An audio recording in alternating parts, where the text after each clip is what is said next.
Hi there, my name is Jessica Drossin, and today I'm going to walk you through the new Beautiful World Foundations 2020 edition. Unlike any of my other products, Foundations is a comprehensive workflow, retouching, fine-tuning. Basically, it's all the things that I do to hand edit, comprised in a series of 5 different sets of actions. So it's JD Foundations 1, which is exposure balance, JD Foundations 2, which is retouching, JD Foundations 3, which is depth, contrast, and glow, JD Foundations 4, which is color and tone, and JD Foundations 5, which are detail brushes and finishing touches. So we're going to start here. I want to show you, first of all, what the exposure balancing set does.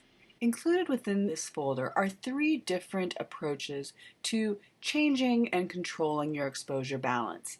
And I've created auditions for each one of these. So these would be the exposure contrast auditions, the balance auditions, and then the exposure auditions. And they all handle exposures just a little differently. So first let's try the exposure contrast audition. I'm going to hit the play button and it's going to run all 5 of the actions underneath of it so that you can see what each one does. And as you get more acquainted with these actions, you don't need to run the auditions. You can go right to the ones that you think will be most appropriate. So here we have the fully automatic version, and then we have exposure, contrast adjust, brighten shadows only with a strong effect. You can always lower this with opacity change. Highlight, contrast, and detail. Darken highlights and add detail.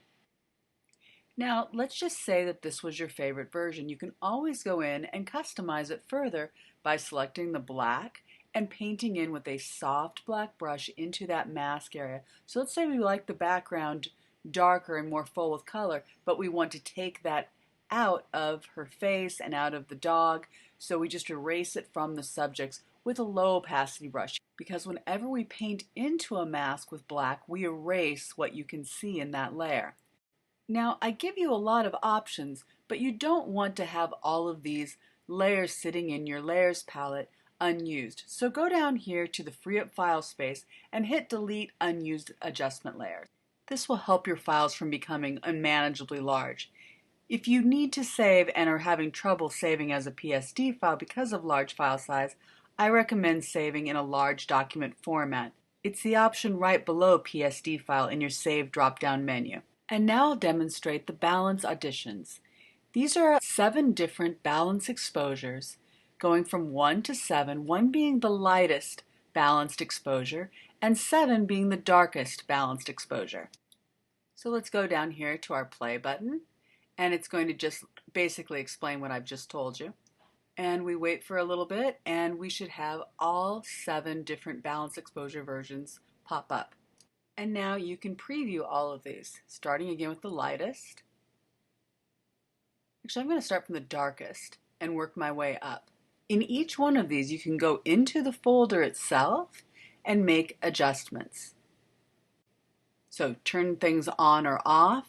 You can lower the opacity. You can paint into the mask. Whatever you need to do to customize it so it works exactly how you would like to see it. You can also have certain layers on at the same time and create your own custom blends. And as you work your way up higher in these layers, the image is going to get progressively brighter and lighter. So it's up for you to decide, do you want a light and bright edit? Are you seeking a dramatic and dark edit? Do you want a combination of both? You can craft your light however you see fit simply by playing with these layers and some masking adjustments. Now I'm just going to play with turning on some layers and seeing what happens when I allow certain opacities and find the light that I want. For this image, this is actually my little daughter, and she is a huge animal lover, so I want to create more of a light and bright edit here. This was a beautiful summer day and she just was so happy, and I want the photo to reflect that morning joy that she felt. So I've actually selected my brightest balanced exposure, but now with my large black brush I am going to paint into the background and here along the edges to sort of vignette this scene a little bit more. Keep my brightness, here right on my subjects and allow a little bit more shadow to come through just on the edges with a brush set at about 33% opacity. But I don't want to get too far into the edit right now because this is still a demonstration of the product. So I'm going to go ahead and turn off that layer and hit my delete unused layer adjustments, and I'm going to go down here to the exposure audition and show you what these 4 actions do. These exposure adjustments aren't designed to balance your image. They're simply designed to take whatever you've already got in the file and lighten it by 1 to 2 stops or darken it by 1 to 2 stops. Alright, now I've previewed all of the different possibilities with these actions. I'm going to go ahead and delete them, and I'm going to go back to exposure balance number 1. It was one of my favorites.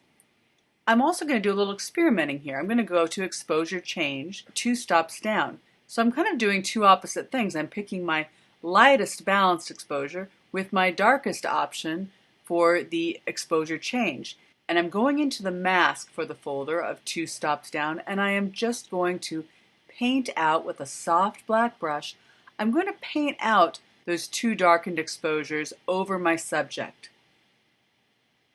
kind of creating a little bit of a triangular composition here with my light. And now I'm going to go over into these mask blur areas. I make sure that I have my mask selected. As you can see, it's got a little white box around the mask, and I hit my extra large blur selection. This is going to Gaussian blur the interior of my mask, making sure that all of my selection inside is super soft. The reason that I chose the extra large brush selection is because I used an extra large brush and I want the blur to reflect that.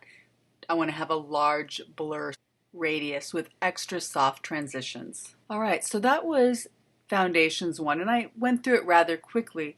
There's a lot of different things you can do with these exposure balancing actions, but I want to get into the retouching. So there's 2 options here. There's a full body shot combo, which obviously she has a full body shot and she's a child, so that will be my choice. But if you are working on a close-up, a headshot, you might want to pick the other version, particularly if it's of an adult. The first option, the full body, has retouching actions that are a little softer. The second, the headshot, has actions that are designed for more coverage and more retouching options. But for a child and for this distance, I'm definitely going to go with combo number 1. So I go down and push the play button here, now that I have the full body shot combo selected, and it is going to create for me a little folder, and this is just explaining what I've just said to you. It's going to create a folder, and within this folder you're not going to see any of the retouching just yet. You're only going to see the sharpening. I'm going to reveal here what's in the folder in a second. See the sharpening there. We're going to open up the folder by pressing on that little arrow, and it drops down, and now with a soft white brush. And I like to pick a brush that is going to allow me to get into the large areas of the skin without going over details in the skin, like obviously avoiding the eyeballs, avoiding the lips, avoiding ears. So in this case it's about 30 radius brush, and it's soft, and I'm just going into the skin areas with a low opacity brush. I do not recommend going into your mask area at 100% opacity. Build up your retouching as needed. Start low, and if you need more, you can always add more into the mask. And now the layer right above the retouching is sharpening. You can see it if you turn it on and off, and you can go, and if there's any areas that are too sharp for you, you can lower the opacity overall, or you can select that white mask and you can get a black brush, and I would put it just at 100% here. And let's say I don't want to sharpen these little flyaways. I'm going to paint right into that sharpening mask with a soft black brush, and I'm going to eliminate that sharpness effect here. So it's only going to be sharpening the areas that I truly want to be sharpened. Now when I'm satisfied, I'm going to go ahead and shut that layer back up, and now I'm going to go back to my actions panel and select the blemish stray hair brush. I'm going to draw right on top of the layer itself, not the mask. There's only a mask there in case I make a mistake or I want to have a little bit of the detail come back. Then I would paint into the mask. But here with this blemish stray hairbrush, I'm painting directly onto the layer itself. So I'm getting rid of some of these little hairs that are off kind of flying wildly. It's kind of cute, but it's a little bit much. So I'm just going to remove some of them. Now, the longer that I look at her little stuffed animal, this duck here, the more the tag is bothering me. So I'm going to use this same brush, and you can see I'm going right over this tag area. It's kind of darkening out where this brush has been. Now, if there's areas that I don't like, I'm just going to repeat, just sort of softly going over them. You come over here. Any areas that are confusing me about this image. This was in the shot itself. This is not a composite, but simply just a little confusing with the toy that she happened to be holding.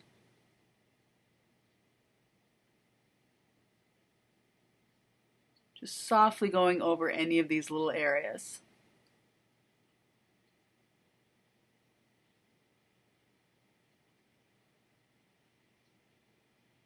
Maybe over here too. It's a cute little toy, but the way that it fell on her lap creates a little bit of visual confusion that I want to eliminate. I want all the focus to remain on her and on her interaction with the dog. So I'm just going to finish up now, and I see just a few little highlights on some of her hairs that are a little bit distracting, so I'm going to remove them. There's the before and now the after. You can see how things are just made a little bit more focused by not having some of these extraneous details. Now the next actions on our list are for softer skin or adding skin detail. These two actions are not necessary if you've already used one of the combo actions above. They're only necessary if you want to have skin even become softer, or if you want to go back and you feel like you've over-edited something and you want to add detail back in. So we're going to go ahead and skip these. Next on the list is the Freckle Detail Brush, but this doesn't add freckles that aren't there, and Vivi doesn't have freckles, so I'm going to skip this action as well and move to the Rouge Brush. I love adding a little bit of rouge to cheeks and lips. I think it just helps overall skin tone. Something about having a little bit rosier cheeks and lips seem to make bluish or greenish tones in other areas seem less intense. I don't know what it is, but I'm a big believer in adding a little bit of this on the cheek and in the lip. So sometimes I like to add a little red, but I also like to take it out in other areas. Ears are a frequent target of where I like to remove red, but I even see some areas in this dog that are showing a little bit of reddish tone casts. And so I'm going to just quickly brush over any of these red tones that I'm seeing in the dog's fur. And now I'm also going to go here behind her ear area. There's some reddish areas here that I'm not in love with, and perhaps in the shadow, and just brush out any other reddish cast that I'm seeing. These color cast corrections are very subtle, so I hope you can see them, but if you work on these little detail areas, the big picture becomes so much better. The next option for you to try out is glow. Now, glow is a fairly subtle thing, but it adds a certain bright glow and contrast to your image. You can adjust it so that you see more of it in your opacity layer, or you can leave it set to the default. Now the next few actions aren't totally appropriate for this image. Dusty Rose gives a really nice effect for a closer up portrait, but she's at enough of a distance and has enough glow on her that it won't really show up, and her teeth aren't showing, or her eyeballs, so eyes and teeth adjustments aren't really going to be productive in this image, but we can go down to accentuate black details. When I press play, you'll note that I get a message that asks me to make sure that my first layer says background. Some foreign versions say it in a different way and in a different language, Sometimes people have it set to say layer 0 or perhaps the file name as the first layer. This action will not work unless it says background. So if you're going to run this or about 5 other of the actions in the set, please change the bottom layer to say background. And then go ahead and hit continue. So this just tells you what I'm about to say, but with a low opacity brush, we're going to go and we're going to paint over eyelashes, black details, anything where we want to have a little bit more clarity in our fine black line details. And I'll turn the layer on and off here just for a second so that you can see the difference. There's going to be a follow-up tutorial with a close-up headshot where I can demonstrate the chapped lips and the lip gloss, but unfortunately here we just don't get enough image to really use those two action options. Alright, well, we've been retouching. I've zoomed in, but we're going to zoom out now so we can get a picture of the entire image. I'm going to skip down to the soft shadows brush because I want to add some nice soft little shadows here underneath my subjects. So I press play, and now I'm going to select a low opacity, soft, appropriately sized brush. So for me, I'm going to bring this down 21%, and I'm going to just softly paint here in these areas around her legs and give a little separation between her legs and the dog, and just paint in a little bit more shadow area here. Give her a little bit more of a base. Separate her and her dress from the forest. Burning in a little more shadows, but what's nice about the soft shadow brush is instead of using the default burning tools in Photoshop, this is going to do a nicer, more even job. The Photoshop tools can leave things a little flat, and they're also destructive. This is non-destructive, and it will leave shape to your shadows.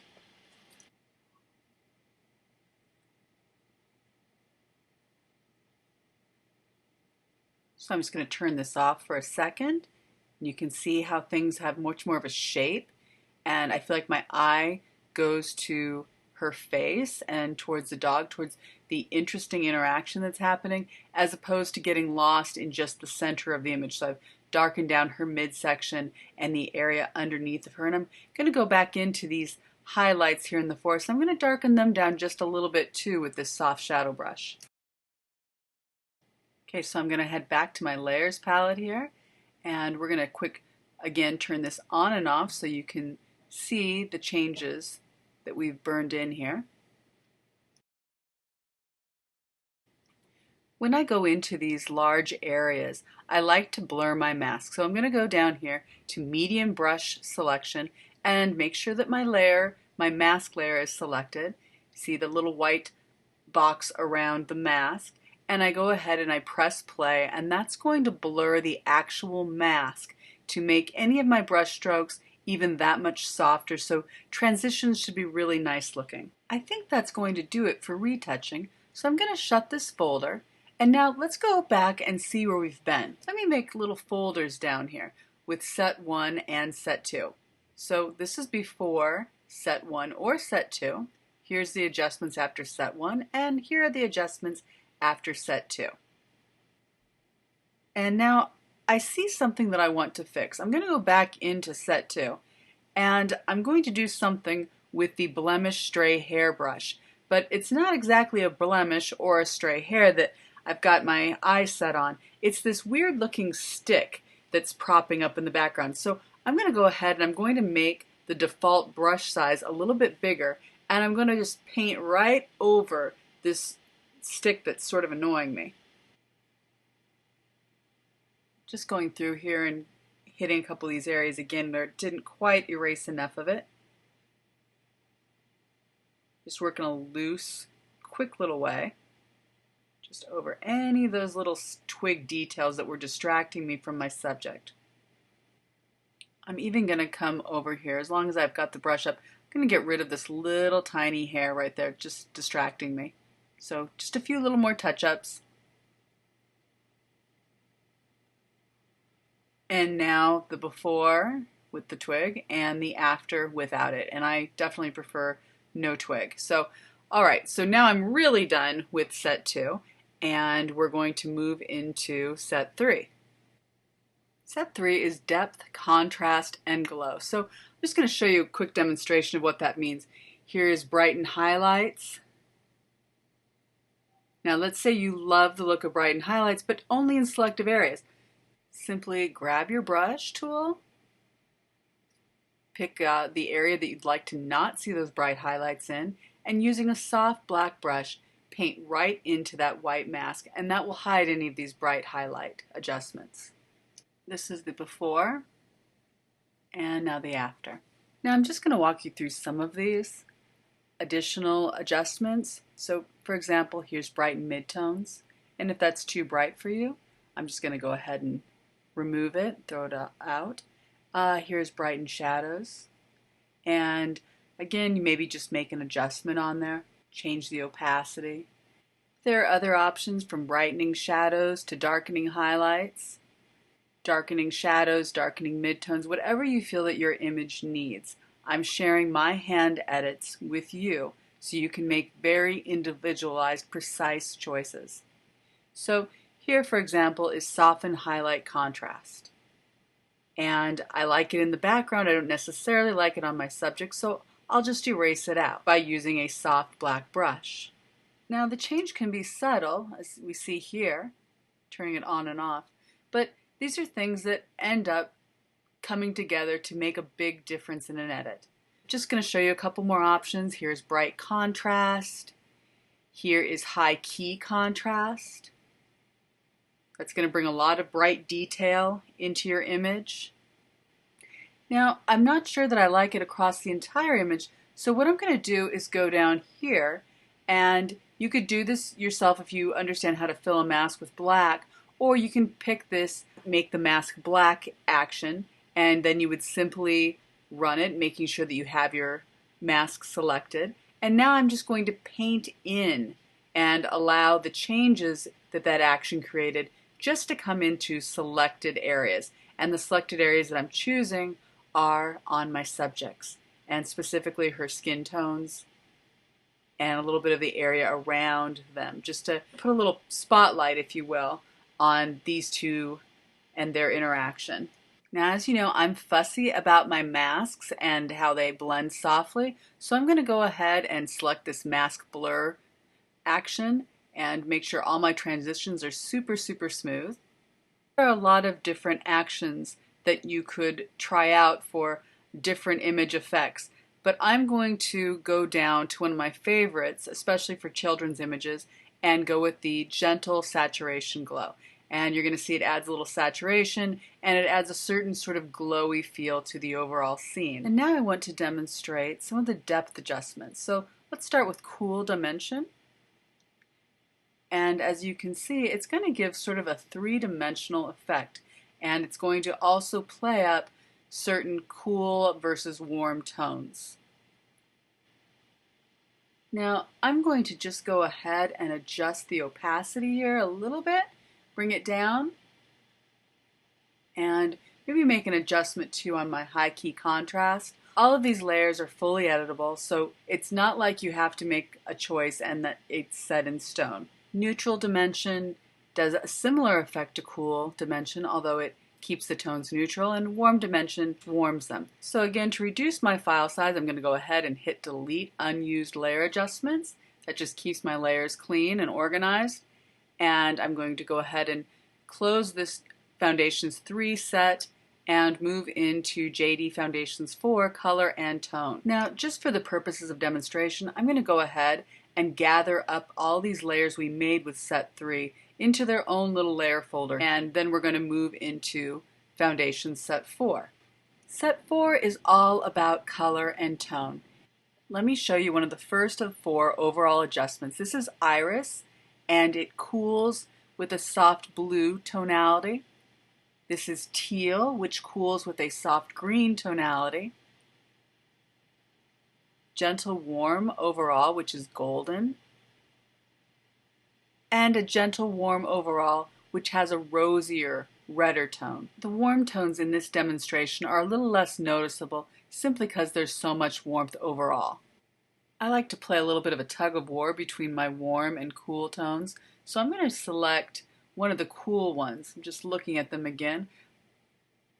I think I like the teal version, but I am going to, using a soft black brush, brush it out over highlight areas, both on the dog and on my daughter. There are additional options in the layers palette for cooling highlights, warming shadows, you name it. One area when you're shooting with this much green and in the middle of the day as I was, is you can have some definite color cast. And so first of all, let's do an overall color cast.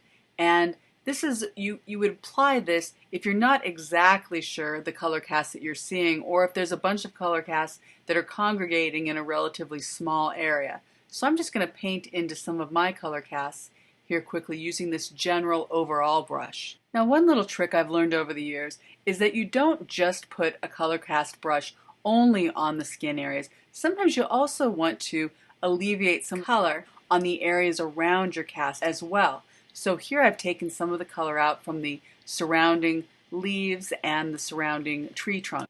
Now, as I look at her legs, I'm seeing some blue casts in the shadows. So I'm going to go ahead and paint out blue casts, and I'm just going to focus in on these bluish shadows on her legs.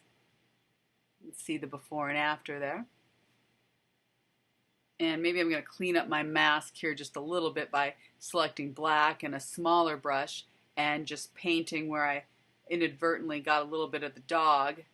And now I'm going to paint on her other leg with white so that it's coming into the mask, and a little bit maybe on the toy. Any area where the white feels a little too bluish. If you're ever confused about what casts you're seeing, simply go to the overall area and hit the filters for filtering out blue or green, etc.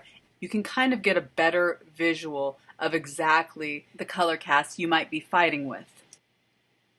So now I'll go to the green, and you can see what happens when I say filter out the green. The greens all soften, and instead you see some warmth, especially in the highlights.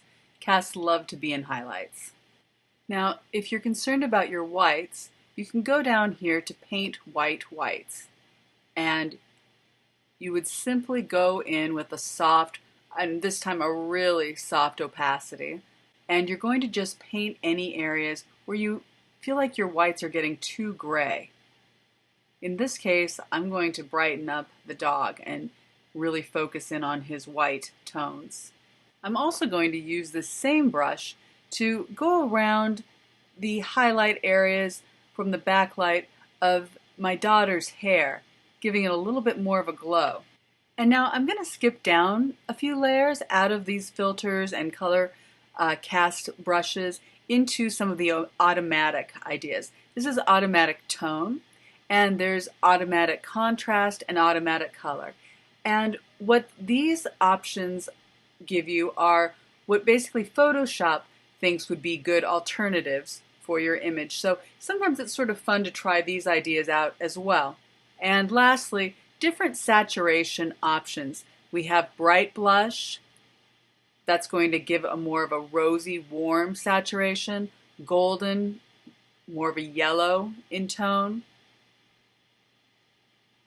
Portrait is going to saturate everything, but a little less in skin tones. And saturation overall is going to bump up the saturation for everything. If you use this, you might want to go back into the mask itself and remove some of that saturation on the skin tones.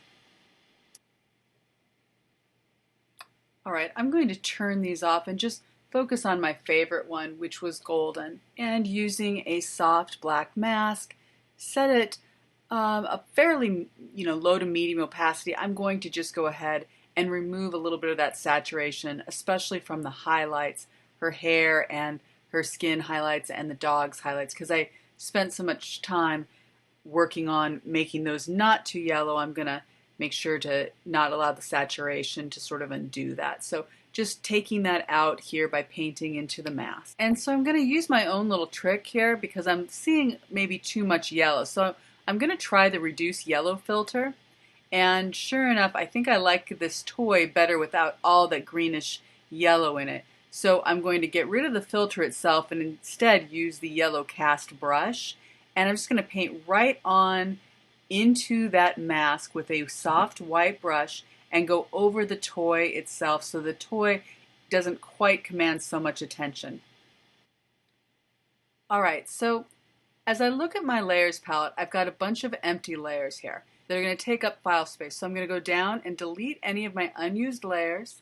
And again, I'm just going to create a little folder that keeps our set 4 actions together. And close out of it, and now I'm going to go into the last folder, number 5. JD Foundations, Detail Brushes, and Finishing.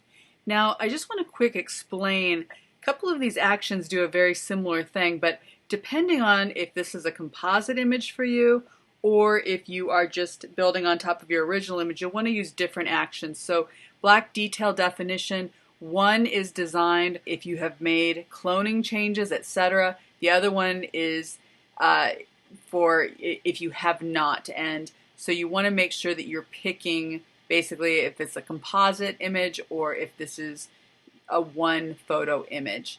And then secondly, for anywhere it is a one photo image, you're going to want to make sure that your initial layer is labeled background. So this is going to pull out all of those black details. You can see when I turn it on and off. And if you don't like any, you would just simply paint out those areas with a black. I think I'm okay with it as it was though, so I'm going to go ahead and delete that.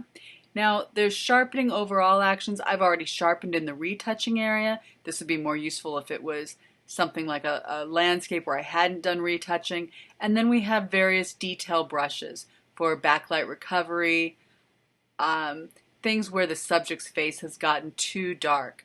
And there is an enhanced color version and a neutral version. I'll show you the difference. So first of all, here is the neutral. It's going to brighten the image, but it's not going to allow more tone to come through. Sometimes when you have shadows on your highlights and you eliminate those shadows, you can get more color. So sometimes that's desired and sometimes it's not. So I'm just going to use the exact same mask here to show you the difference between neutral and enhanced color. And you can decide on your image which one you prefer. So brightening with tone or simple brightening. Now I don't have any chromatic aberrations in this image, but if I did, I would use this action. I would paint right into those areas with a small detail brush over that aberration, and then really quick the extra sharp detail brush. This will bring out any little details in fur or hair, the stuffed animal eyes. Use it sparingly, but it's a brush that's going to give you a lot of texture and definition. Again, I can't demonstrate everything, but there's a whole variety of different brushes where you can go in and really fine-tune areas of your image, whether it's burning or dodging or adding or subtracting saturation. Here I'm going to select one that is going to allow me to have a little bit of a warm backlight glow. I've got this soft brush set to about 26% opacity, and I'm just going to paint in a little soft golden light around my subjects. I feel like this adds a little bit to the sweet emotional aspect of the image, this gentle warmth. And it also, again, kind of leads my eye to this center area. Just adjust the opacity however you see fit. I'm going to maybe leave it about there at 34. And I'm just going to quick show you how you might also blur the background a little bit. So there's two options, background blur and then super blur. And for purpose of the demonstration, I'm going to pick super blur. And as you see, it's taking my image, which already had some nice background blurring, thanks to my lens. It's just going to even soften that up a little bit in case that background is becoming distracting. So I'm going to go ahead and just paint in with this. It's at about 26%. just around my subjects. And if this was a real edit and not a demonstration, I might be a little bit more careful about coming up to the edges on my subjects, but I'm just going to do this fairly quickly to show you what the effect looks like. I'll come back through here and paint out some of that blur here on them since I did sort of a sloppy job, but again, you get the idea. And we can lower the opacity there. I'm going to put it here about 41%. It just gives kind of a nice softer background. Again, allowing me to focus a little more of my attention on my subjects. Okay, just a few more little things. Let's go to the soften and vignette edge action. Again, this is just about making sure that our focus stays on the center of the image, since that's where the subjects are here. So it's gently blurring and also darkening the very edges. Now let's say you have some concerns that you've over-edited. Go down here to the total undo brush, and this will basically allow you to paint back to your original image. So you don't have to go through all 30, 40 layers. It allows you to go right back and in opacity that you choose, get back to where we are. So see that toy? There was our original toy and our original tones. Now I'm going to get rid of that because I don't want to go back, but I just wanted to show you how you could do that. So here I've set up again the last of the sets. This is everything that was done from Foundation Set 5. And here's where we started. Let's put them all together, and I'm just going to show you our before and our after. So this is with all 5 sets. That's a before. And here is our after. I really enjoyed showing this product to you. Stay tuned for the portrait headshot. I'd love to show you some of the tricks about using these actions for close-ups on eyes and lips and all that kind of stuff. So thank you so much for watching. Again, I'm Jessica Drossin, and this is the Foundations product. You can take this image anywhere you want it to go. It's about you making your own choices. I'm just trying to help you get there. Thanks again. Bye-bye.